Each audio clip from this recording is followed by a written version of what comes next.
ખેડૂતોને સારી રીતે પાણી મળી રહે તે માટે સરકાર દ્વારા ઠેર ઠેર ખેડૂતોના ખેતર સુધી પાણી પહોંચાડવા માટે માઇનોર કેનાલનું નિર્માણ કર્યું છે, પરંતુ ઘણી બધી જગ્યાએ માઇનોર કેનાલના કામ અધીરા છે અથવા સાફ સફાઈ થતી નથી અને યોગ્ય મેન્ટેનન્સ પણ થતું નથી, અને જેને લઈ ખેડૂતોને પીડાવું પડે છે.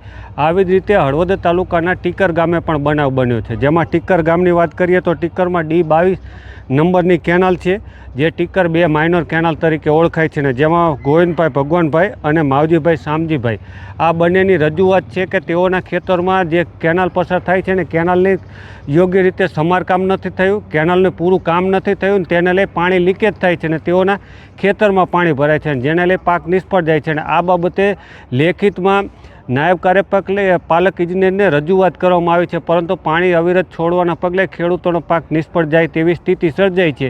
ત્યારે જુઓ આ વિડીયોમાં ખેડૂતો શું કહી રહ્યા છે.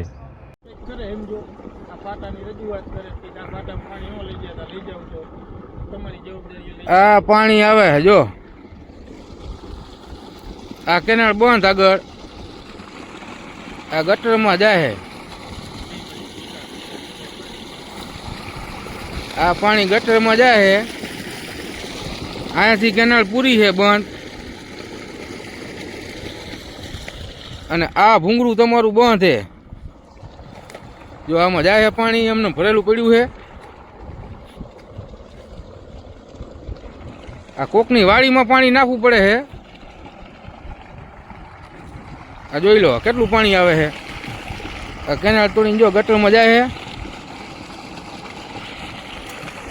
ને અહીંયાથી કેનાલ બંધ છે.